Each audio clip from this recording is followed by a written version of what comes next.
George and Robert felt hot and thirsty by the time they reached the spring halfway up the hill. George threw himself on the ground by the spring and gulped the cool, clear water. Robert dipped some water with his cupped hand, and drank too. Then they filled their buckets with water for their fathers and continued on their way.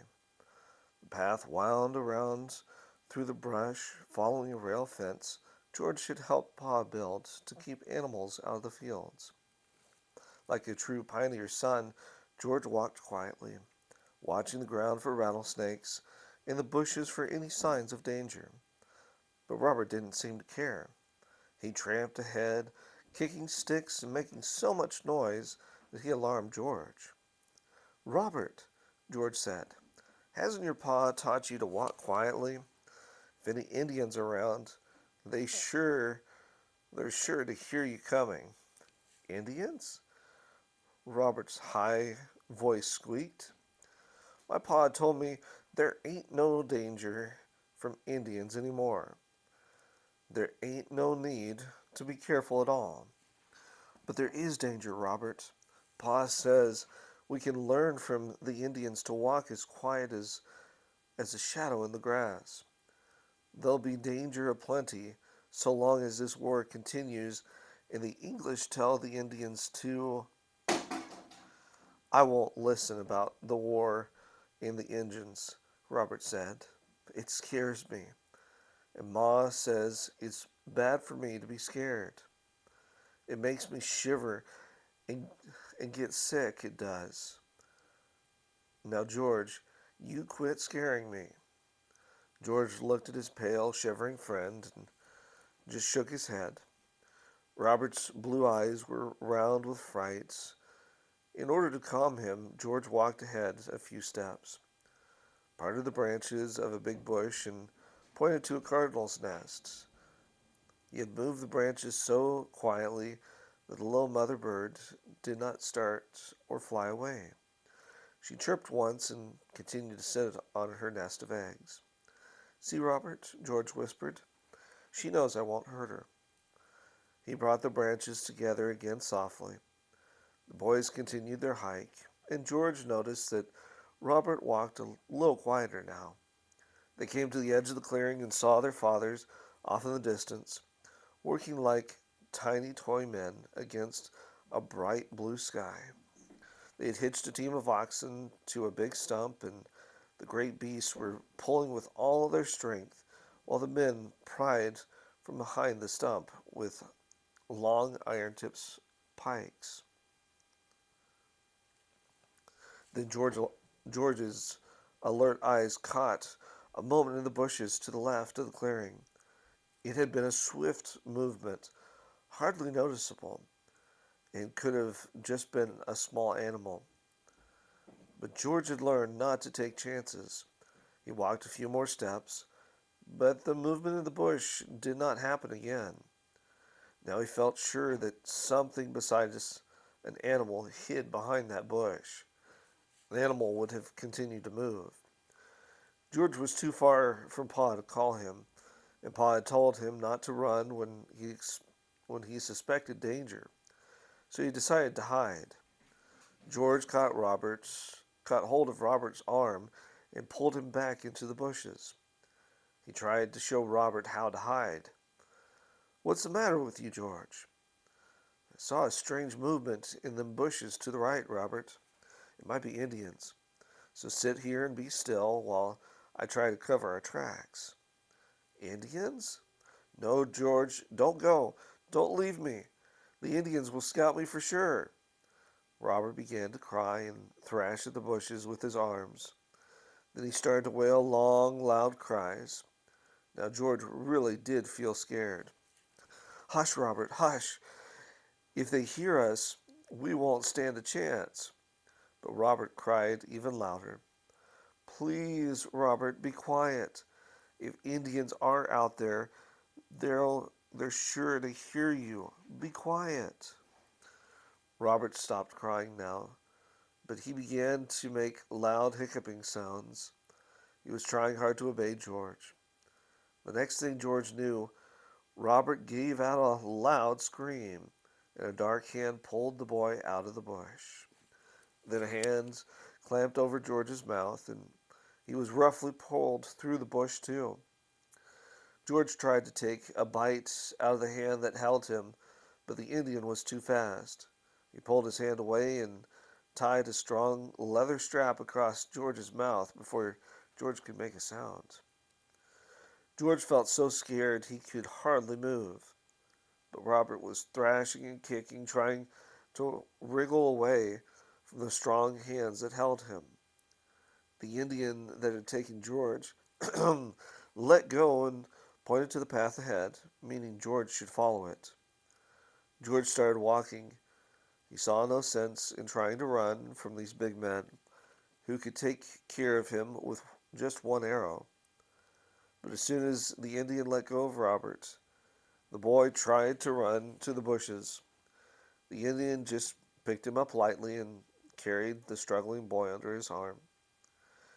"You catch a brave, I catch a papoose," remarked the Indian who carried Robert.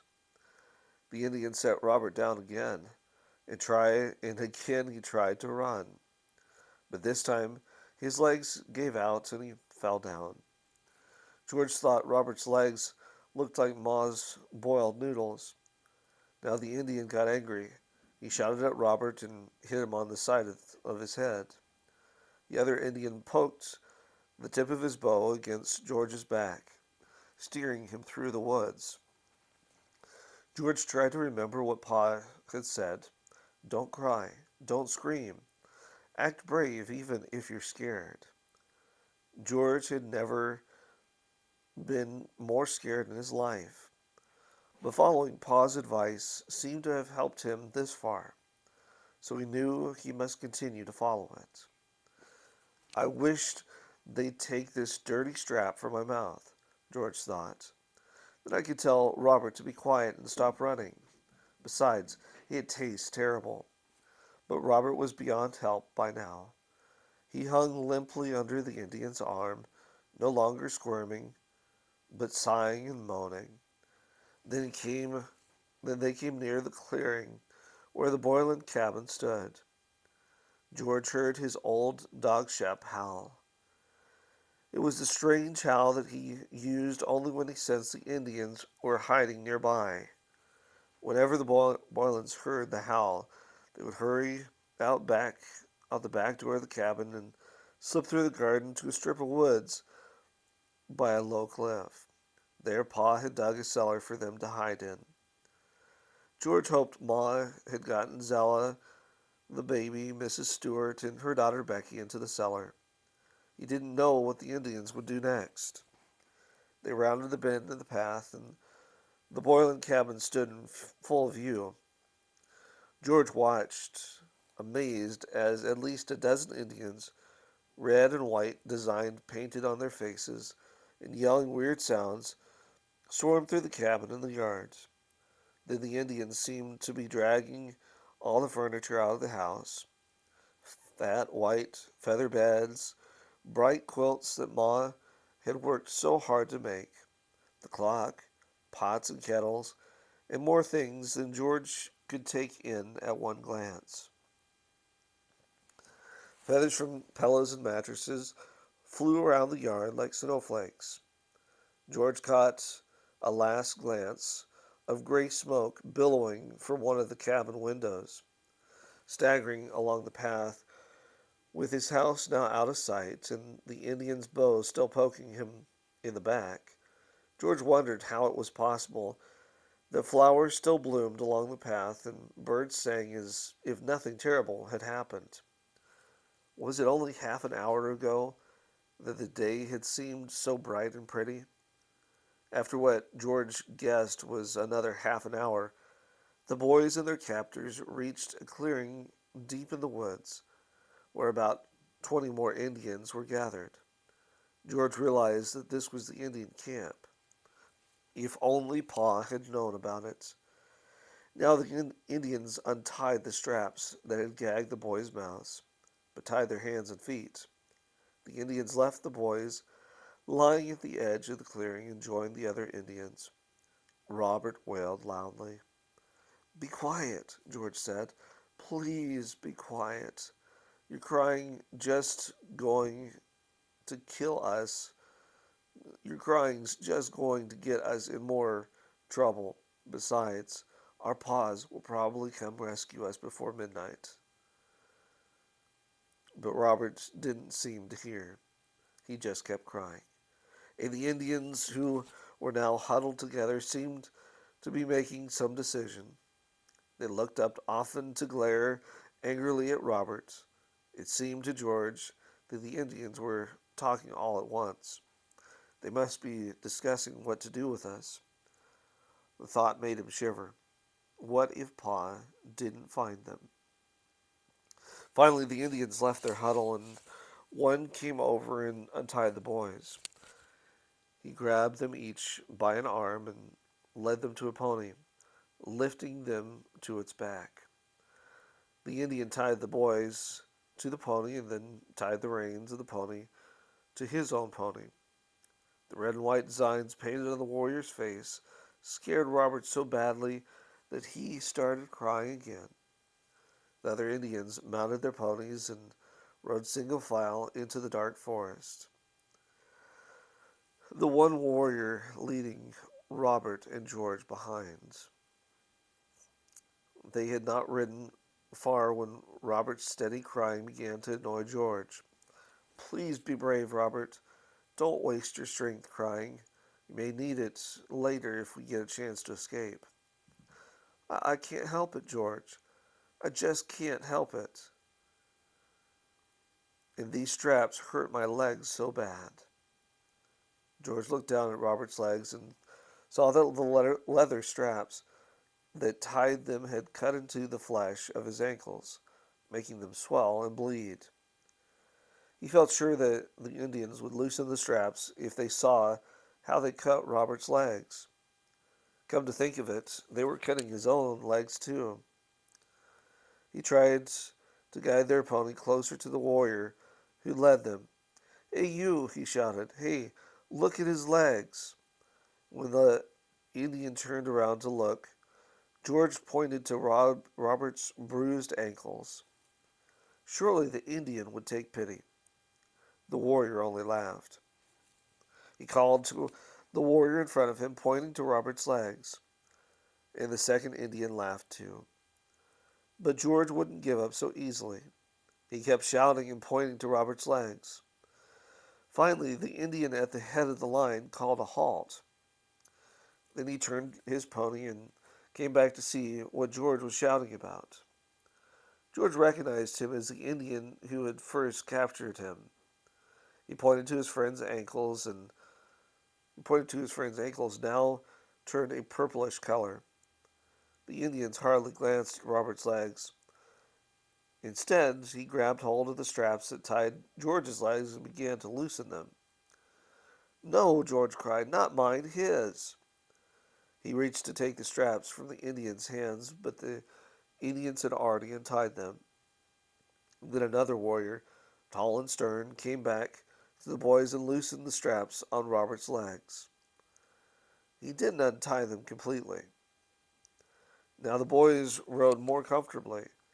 Robert settled down to a quiet, steady whine and slumped against the ropes that tied him to the pony. Good thing they tied him, George thought. Otherwise he'd fall off. It seemed that they had ridden for hours, but the Indians showed no sign of stopping. Each time his pony's feet struck the path, George knew that they had gone another foot from home. But now they must be miles away. How could Pa possibly find him? George wondered if Ma and Pa were even alive, and had the Indians completely burned their cabin. His stomach started making low growling noises, and he realized it was empty. He hadn't eaten since early morning. Then he couldn't help thinking of the dinner Ma had been cooking when he and Robert left the cabin. She had already set the beans to bubbling in the iron pot that hung over the fireplace. He had caught that chicken for her to roast, and when they had chicken, She always mixed flour and eggs and grease and buttermilk together for drop dumplings. Ma said she planned to have a dish of green onions and lettuce fresh from the garden, their first salad since last summer. The tender little lettuce leaves would have been no bigger than a kitten's ear. The Indians in front of George was munching on a stick of something hard and black. Then George noticed that all the Indians down the line were eating things they pulled from their packs, but none of them thought to give food to the boys. The sun dipped into the west, leaving blood red streaks of color in the sky, but the Indians still kept moving. The woods looked blue in the twilight, and a chill settled in the air. No wonder Pa told me to learn to endure, George thought. There's no end to what these redskins will endure. Darkness fell, and about an hour later the travelers rode into a lovely glade. Bright moonlight lit it almost as light as day. A stream gurgled somewhere close by. Here the Indians stopped for the night, when a tall Indian lifted Robert to the ground. The boy's legs crumpled under him, and he lay motionless. Then the Indian lifted George down. George tried to walk, but he had taken no more than a few steps when his legs gave out too. My legs feel like strands of cobwebs, he thought. George lay still a while. Then he whispered to Robert, I hear a brook somewhere close. Let's go get a drink. Robert looked at him, but didn't say a word. He seemed not to recognize George. George found the brook himself. After drinking, he dipped some water onto a large curved stone for Robert, but Robert wouldn't drink. Then George lay still again, listening to the sound of the forest and the Indians preparing their camp, with every crackling sound in the trees and every distant noise. George expected Pa to come and pull him back into the forest, but help didn't come. At last an Indian came over with a piece of dried venison for each of the boys. The deer meat was black, dry, and dirty, but George was so hungry that it almost tasted good. Robert ate only a part of his meat and then let it drop to the ground. You eat mine, George, he whispered. It makes me sick. By the time George finished the second piece, an Indian brought them a blanket. Sleep, he said, and then walked away. George drew up close to Robert and pulled the blanket over them. In a few minutes, Robert's even breathing told George his friend was asleep. George could not remember ever feeling sadder. He continued to listen to the sounds of the woods. What would be keeping Pa? Then a few minutes later, George slept too.